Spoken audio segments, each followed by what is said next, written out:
Charles Manson was born on November 12, 1934 in Cincinnati, Ohio. His mother, Kathleen Maddox, was just 16 when she had him, and her struggles with alcoholism and crime led to an unstable family life. Abandoned by his father, Manson bounced from one relative to another, spending his early years feeling unwanted and unloved. By the age of 12, Manson was already committing petty crimes, landing in juvenile detention centers and reform schools. These institutions became his home for much of his youth. Manson's charm and manipulative behavior allowed him to survive, but he quickly learned to harbor resentment and distrust towards society. In and out of prison, Manson spent most of his young adulthood behind bars, studying how to manipulate others while developing an obsession with control and power. I don't think people understand the true impact of the counterculture movement on individuals like Charles Manson.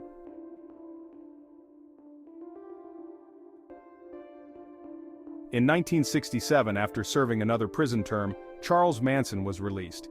He headed to San Francisco right at the peak of the Summer of Love, a time when young people were flocking to California, drawn by the promise of free love, peace, and drugs. Manson, however, saw opportunity in this cultural shift. He quickly learned how to tap into the hopes and vulnerabilities of people searching for meaning in a chaotic world. With a gift for manipulation and a few chords on his guitar, Manson began gathering followers, mostly young, impressionable women, who became enthralled by his charisma and his twisted philosophies. They followed him to Los Angeles, where Manson promised them enlightenment, a place in his family, and freedom from society's norms. I don't think people understand the true darkness behind the Manson family.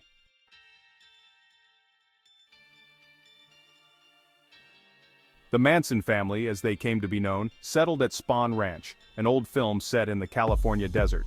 There, Manson became the absolute leader, using mind-altering drugs, sleep deprivation, and manipulation to control his followers. He spoke of an impending race war he called Helter Skelter, borrowing the name from a Beatles song he believed contained hidden messages. Manson convinced his followers that they were destined to trigger this race war by committing acts of violence which would signal the start of chaos. He painted himself as both a prophet and a savior, leading his family through dark sermons filled with apocalyptic visions and distorted messages of love and violence. This is gonna blow your mind. On the night of August 8, 1969, Charles Manson sent 4 of his followers to 10050 Cielo Drive, the home of actress Sharon Tate and her husband, director Roman Polanski. Polanski was away, but inside the house were Tate, who was 8 months pregnant, and several friends. Under Manson's orders, his followers brutally murdered everyone in the house.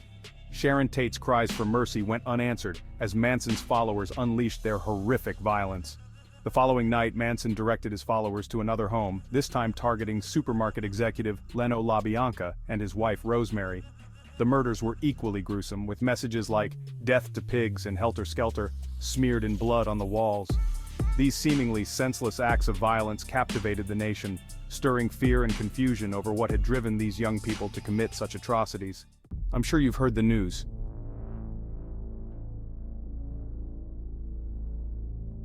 As news of the Tate-LaBianca murders spread, the police had few leads, but eventually, through the arrest of a family member on unrelated charges, they began to piece together the truth.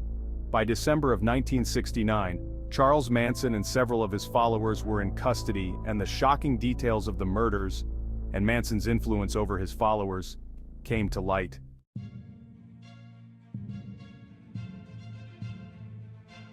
I'm sure you've heard the news. The trial of Charles Manson and his followers began in 1970, capturing national attention.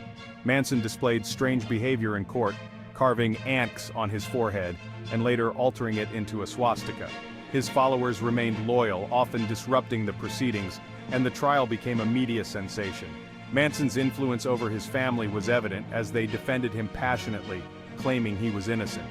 In January 1971, Charles Manson and several members of his family were convicted of multiple counts of murder and sentenced to death. However, their sentences were later commuted to life imprisonment when California temporarily abolished the death penalty in 1972. Despite being imprisoned, Manson's notoriety only grew, as he became a symbol of evil and a haunting reminder of the dangers of manipulation.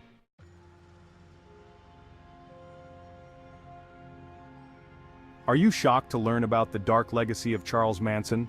Charles Manson spent the rest of his life in prison, where he continued to give interviews and spew his disturbing philosophies.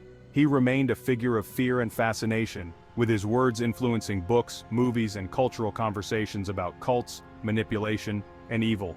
On November 19, 2017, Manson died of natural causes, but the impact of his crimes lives on.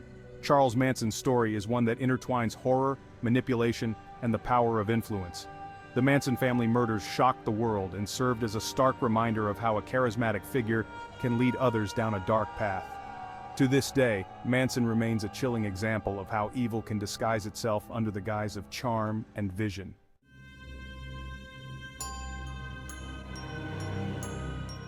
I bet you didn't know the dark legacy of Charles Manson. Thank you for joining us as we explored the disturbing life of Charles Manson. If you found this video insightful, please like, subscribe, and hit the notification bell to uncover more tales from the shadows. Manson's legacy and death.